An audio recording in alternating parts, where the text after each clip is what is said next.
Hello and welcome everyone. My name is Jared Saylor. I am the Senior Director of Communications at Pacific Environment, along with my colleague Gwen Dobbs. We are really excited to welcome everyone here to press briefing for some of our colleagues who are in Mombasa, Kenya, for the Our Ocean Conference. This year's conference theme is Our Ocean, Our Heritage, Our Future. And Pacific Environment has an extensive body of work related to ocean conservation. And my two colleagues who are in Kenya right now, Davina Hurd and Jamie Yates, are going to talk through a little bit of what they've seen over the last couple of days. Davina Hurd, excuse me, is our climate policy director, and she's leading our statewide efforts to accelerate climate solutions, maritime decarbonization, and environmental justice. Davina is an attorney, a former mayor, and a distinguished public servant, bringing a decade of elected leadership and regulatory experience to our fight for clean air, consumer protection, and sustainable communities. And Jamie Yates serves as Pacific Environment's Climate and Renewable Energy Manager. She's leading our submissions and interventions at the International Maritime Organization, developing our positions and supporting cross-campaign coordinations. Jamie previously worked as a research assistant at the Yale Center for Environmental Justice, where she prepared materials for the Just Energy Transition course and was a student researcher with the Yale School of the Environment Tribal Resources Clinic, where she researched broadband development in tribal lands. So, Davina and Jamie, thank you so much for taking your time. I know it's a late hour in Kenya, but we are really excited to hear about what's happening at our Oceans Conference. So, Davina, go ahead and take it away. Thank you so much, Jared, for that introduction. And it has been amazing in Kenya. We're so very thankful that we've had the opportunity to be here. It would be great, I think, to start off with something that helps frame what we're going to be talking about. Shipping moves approximately 90% of global trade. So the products we rely on every day, food, energy, manufactured good, electronics, largely move by sea. And that's not a metaphor. It's part of the physical infrastructure of the global economy. And yet, for much of the history of international climate and ocean discussions, shipping occupied a narrower space in the conversation, with much of the attention focused on marine biodiversity and trade separately. And at times, it's treated as too technical, too international, and too distributed across jurisdictions to fit neatly into how we think about environmental governance and the ocean. The reality is that maritime shipping is governed internationally and it impacts oceans, islands, and economies of all shapes and sizes. The IMO establishes the global framework that shapes how shipping evolves over time, but those frameworks do not emerge in isolation.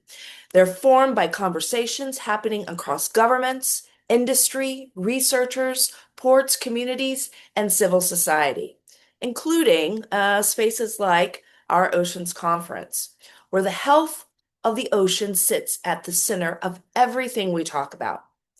John Kerry put it simply here at the conference. We can't have a healthy planet unless we have a healthy ocean. It's linked. Our oceans produce half the oxygen we breathe. Ocean temperatures keep reaching new highs. And the question in front of us all is whether we're willing to protect the ocean in return. The ocean is telling us it needs help, and this is no longer a lack of knowledge. The challenge is political will.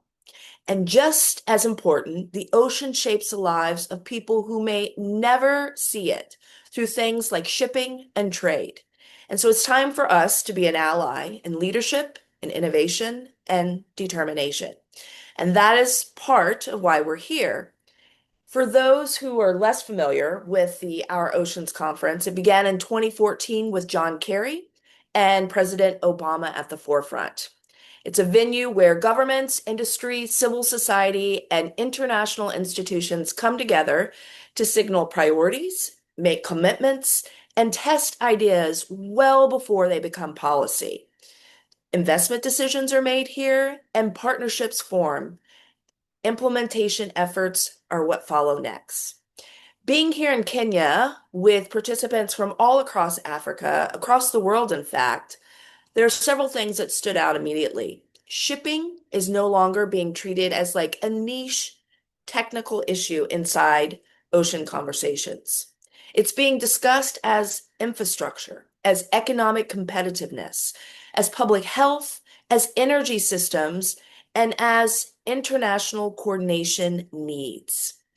As energy security and national security shifts, all of this framing matters when it comes to shipping. In earlier conferences, including my experience in attending Busan, where they had the last Our Oceans conference, much of the energy went into elevating shipping within broader ocean discussions, trying to build that momentum and create space for this issue. This year, I'm hearing more discussions around implementation. What fuels are likely to scale and where? What infrastructure needs to exist first? How do ports remain competitive while navigating the transition? And how do communities directly connected to ports and shipping corridors share in the benefits rather than absorbing disproportionate burden? Those are all implementation questions, and they matter because commitments made at the conference like this are rarely endpoints. They become signals to markets, to ports, to governments, and to communities about where investment, policy attention, and institutional capacity may move next. So increasingly, the question is not simply what commitments are being announced. It is what decisions do those commitments unlock? And for us, that question is not abstract. We spend much of our time thinking about what these international conversations mean in practice, including in places like California. California has often played an early leadership role in air quality, port operations, and transportation transitions. But oceans and shipping, again, is international. A vessel arriving at California port may have crossed multiple jurisdictions, operated under international frameworks, and made fuel and investment decisions years earlier. So that means decisions discussed internationally increasingly show up locally in infrastructure planning, port competitiveness, community impacts, and the pace at which implementation becomes possible. So, international frameworks matter, but progress is ultimately measured at the ports, our terminals, our vessels, and community. So here at Kenya, our Oceans Conference, we've talked about workforce readiness, fuel availability, grid planning, financing, and investment sequencing are becoming even more central. That space between announcement and implementation is what we're paying attention to during this conference. And that is the lens we're bringing to what we're seeing here on the ground in Kenya. We're here on the second day, and it's clear that there are a lot of things happening around green shipping corridors, and we're excited to be a part of the global conversation. And so, to that, I'll turn it over to Jamie. Thanks, Davina. And I don't think I'm going to be able to follow up such a well-rounded introduction and framing quite as well as she did, but I'm going to give sort of my view on it. And that we are here in Mombasa on the ground, and it is my first time at our Oceans Conference. And what I was really interested in seeing when I was coming here was how Africa as a continent, but then also East Africa and Kenya specifically as a climate leader, is really thinking about and planning for marine conservation, ocean decarbonization, shipping, port transition, and how the renewable energy and e-fuels production is also slotted into that. And I think that one of the most interesting things to me that I've seen in the number of conversations and workshops that we've been a part of is that the ports are really serving as this key strategic transition space. At Pacific Environment, we focus on, or at least I focus on the IMO, and that's a small piece of the large ocean-going vessel decarbonization, and ports are a part of that.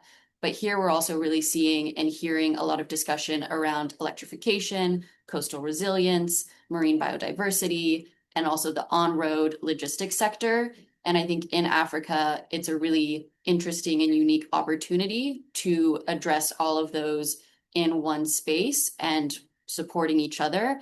and especially at a conference like UN Our Oceans Conference or Our Oceans Kenya, is where that coordination and those conversations can happen rather than being siloed across different work streams and priorities from these different organizations and alliances. So that's been a focus and priority that I've been really interested to learn about. But then also specifically the IMO, which, as I mentioned, is one of the priorities that I work on at Pacific Environment. And it's a really interesting time given the vote for adjournment that happened in October in regards to the net zero framework, and hearing how both Africa and Kenya, as well as other countries and regions that are active at the IMO, are still thinking about it and what conversations are happening in regards to that and coming into these other discussions and panels that we're attending. And I think we're still hearing, the need from industry as well as Kenya Maritime Authority, Port of Mombasa, other regional ports, the need for regulation and this implementation across an international scale, but also importantly, the opportunity that is presented by the net zero framework and how, it is this very large global regulation for this large international sector that would be the first in the world. And the fuel regulation, as well as the just and equitable transition, are two key pillars of that framework.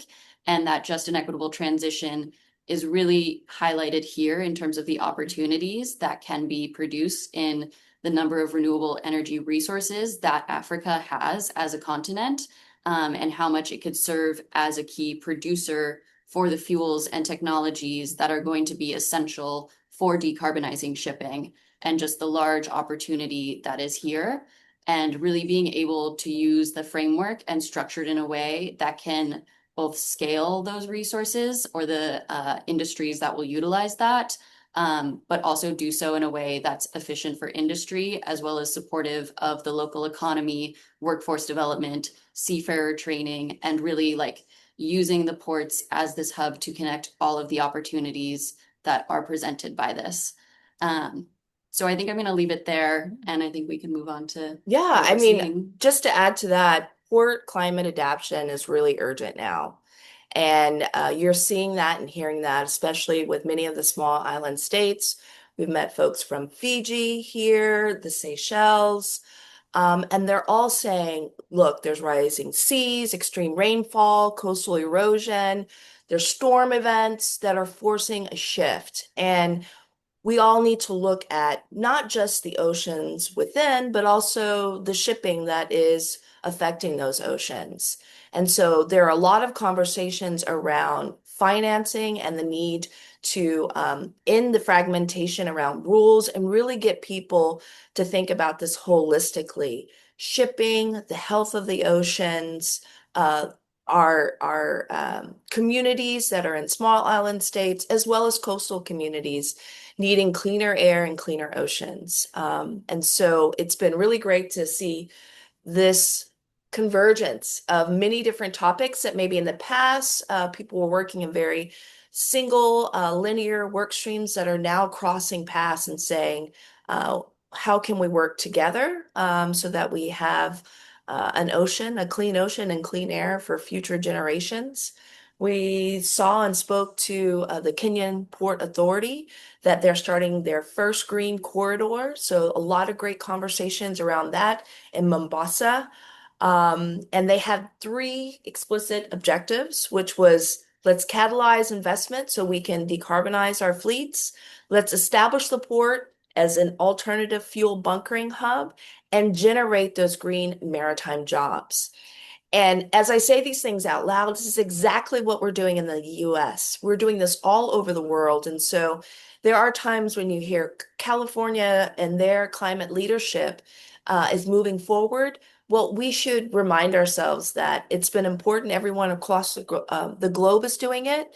And we need to just keep pushing through, even during these very difficult times when we find maybe the federal government is going in a different direction. So it's been great to compare those notes and just see how people are trying to deal with the same issues that we're dealing with. So it's been, yeah.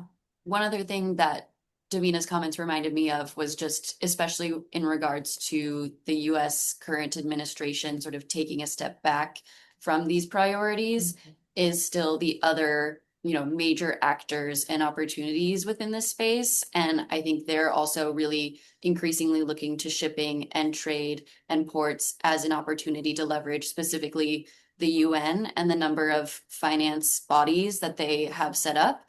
And, they've largely been focused towards ocean conservation and biodiversity and potentially other areas that have needed that specific target, but they're also now seeing how that interplays with ports and with shipping. And I think more of this industrial decarbonization side and looking to leverage those funds and programs towards shipping and trade as a way to sort of enhance and catalyze more of that transition and change specifically within Africa because it's so interlinked and tied as you can have conservation, you can have measures to protect and increase biodiversity, and you can also still increase economic development, develop training and workforce programs, and really use it to contribute to this sort of holistic success of a country or a region. Yeah.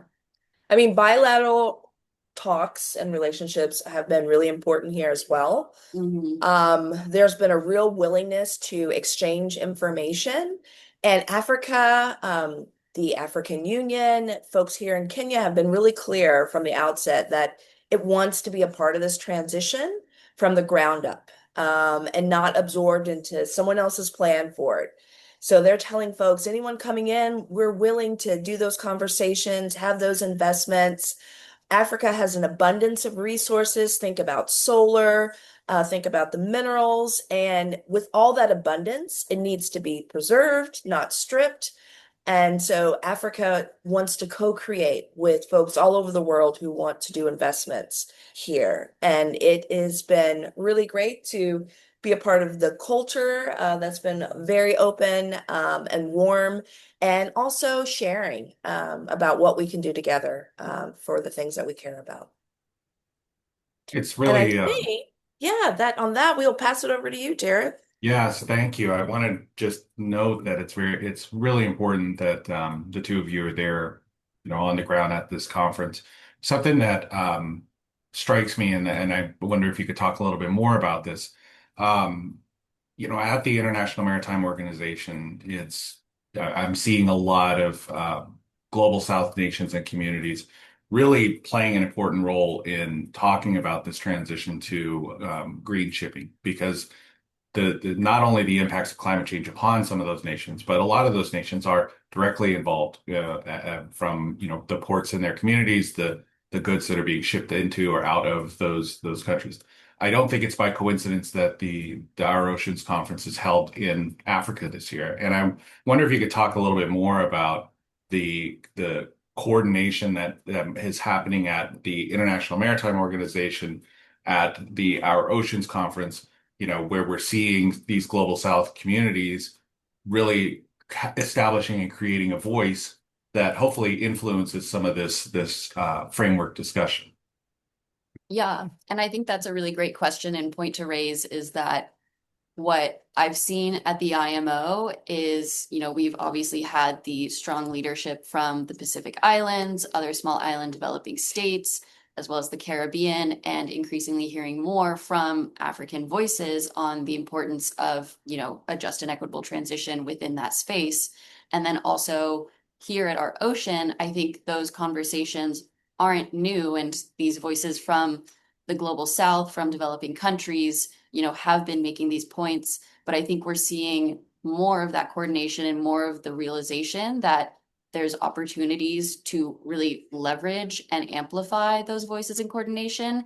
And this is sort of speaking to just how technical in nature the IMO can be. And you can have ambassadors and special envoys, attending, but it's much generally more a very technical engineering specific body, but it's taking up this space increasingly now more so in terms of the political pressure and attention that is coming to that. And so being able to both listen and learn as well as use the voices and sort of coordinate and align with those that have, been saying these messages at Our Ocean Conference and, utilizing that sort of global South community and the shared sort of priorities and concerns that they have with this transition.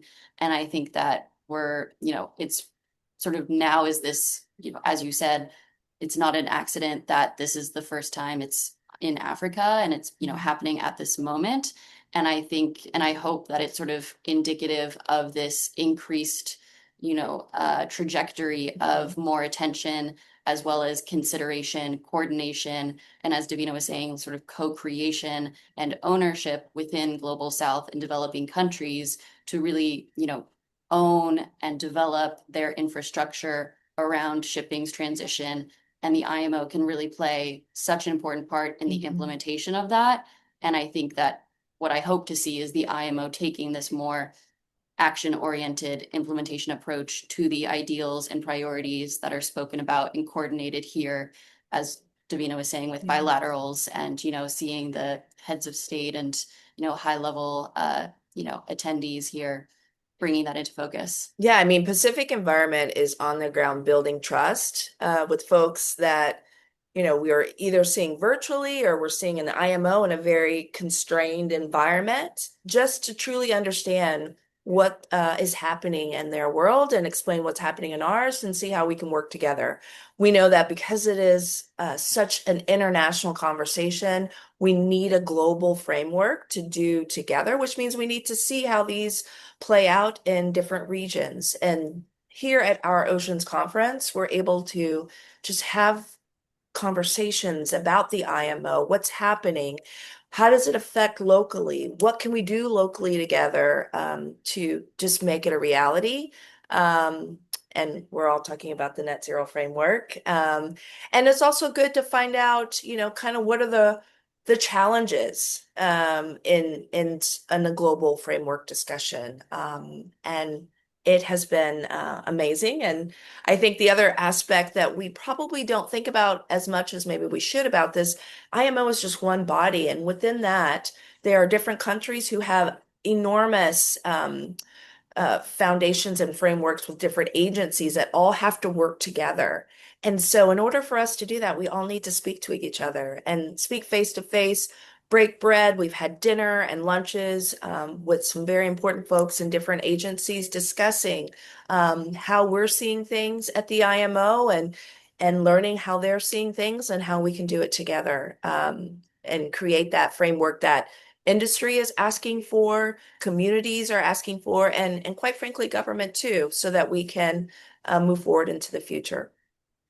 Davina, you mentioned, which I think is an important point to discuss a little further, the role that California is playing in some of these international negotiations. And I think Yeah. where we're in venues that are international negotiation opportunities.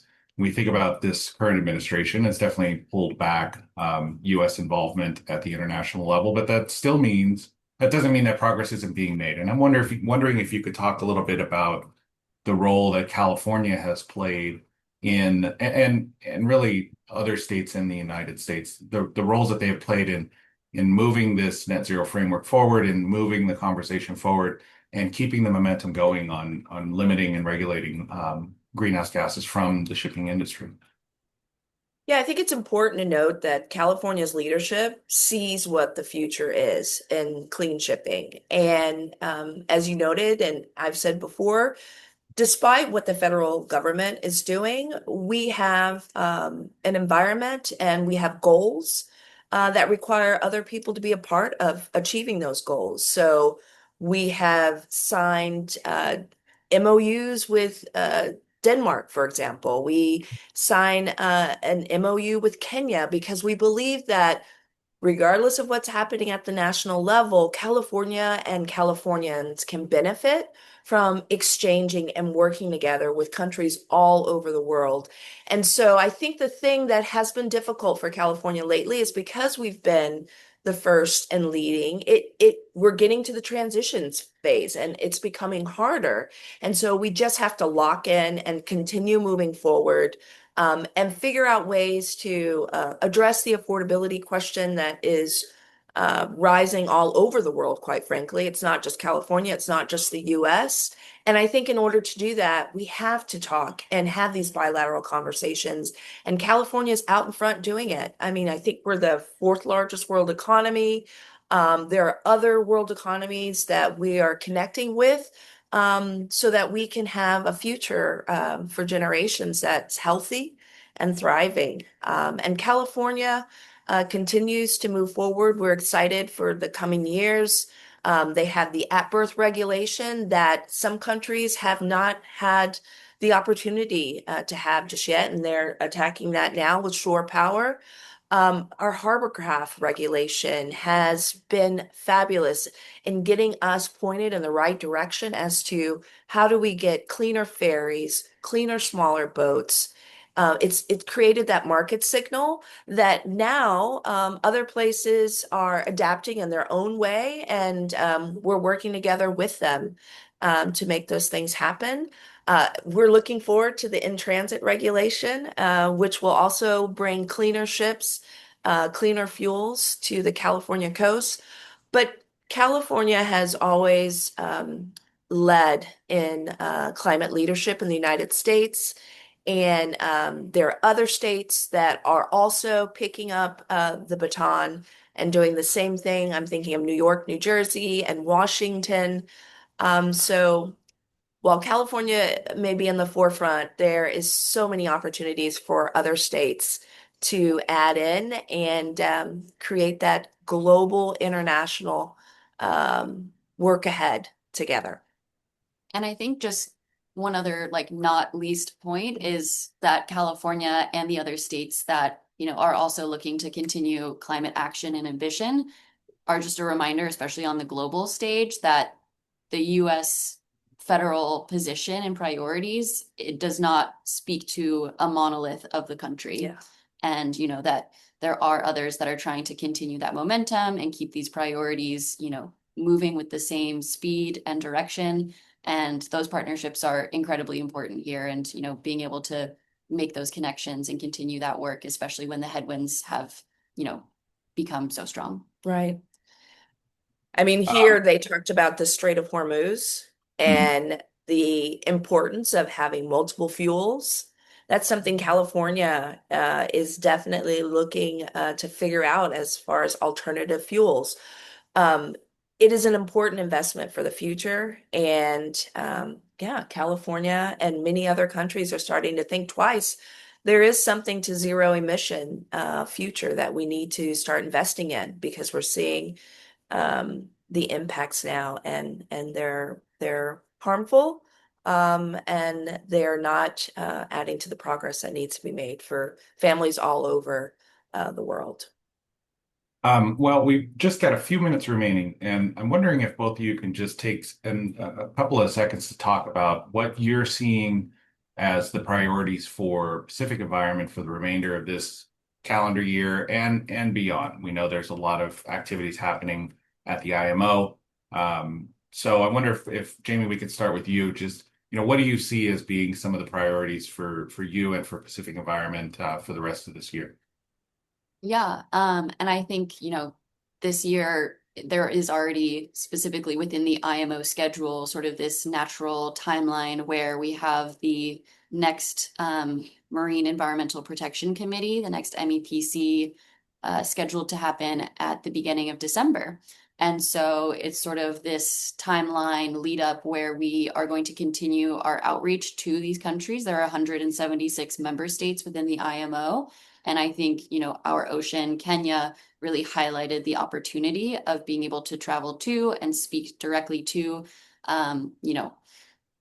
officials from both the country, the specific city and port region, as well as, the broader continent, but also global south and other partners, and just continue that outreach and conversations in terms of, what the realities on the ground for shipping and port decarbonization and energy transition are, and how to translate that directly into our work at the IMO, where we're continuing to push for adoption of the net zero framework and really not considering these proposals or alternatives that have been put forward by Panama, Liberia, and other member states that really take, any sort of momentum that might be happening at the IMO onto a back foot and into the opposite direction that we want to be going in.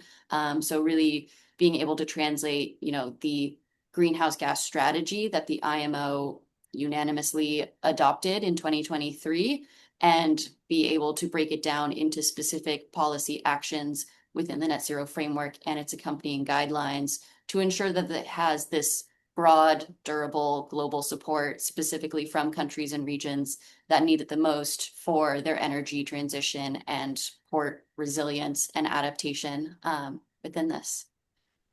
Jamie and I have been talking a lot about the strategy for the IMO, and I think if you just kind of look at a high level of what needs to be done, it's more conversations, it's more meetings with people all over the world to talk about what's important to us. Jamie already highlighted the net zero framework.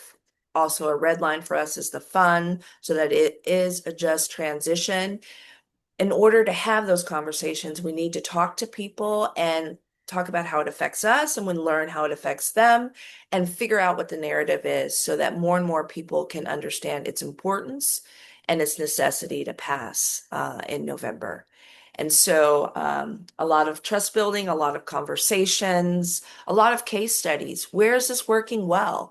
Where are there challenges? How can we get over those humps together to really create something important for generations to come? And we have a lot of work to do. There are a lot of countries, a lot of delegates. I think we've focused a lot of our work in the Pacific Rim, but also states here now in Africa. We've got Kenya on the list. We've made a lot of great connections, and we'll just continue to grow the relationships that we have all over the world for the benefit of maritime decarbonization.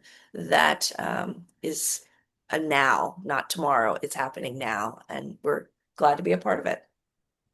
Well, Davina Hurd, Jamie Yates, thank you so much for your time. I recognize it is very late for you in Kenya right now, so we really appreciate you giving us some perspective. I think this is a great example of how Pacific Environment operates and why we are impactful in the work that we do, because we have experts like yourselves who are on the ground, who are working within communities, who are coordinating at international, national, and local levels to really create change. And that's something I think that makes our organization very special. So if anyone has any additional questions, please feel free to reach out to myself, to my colleague Gwen. My email is jsailor@pacificenvironment.org. Gwen is gdobbs@pacificenvironment.org.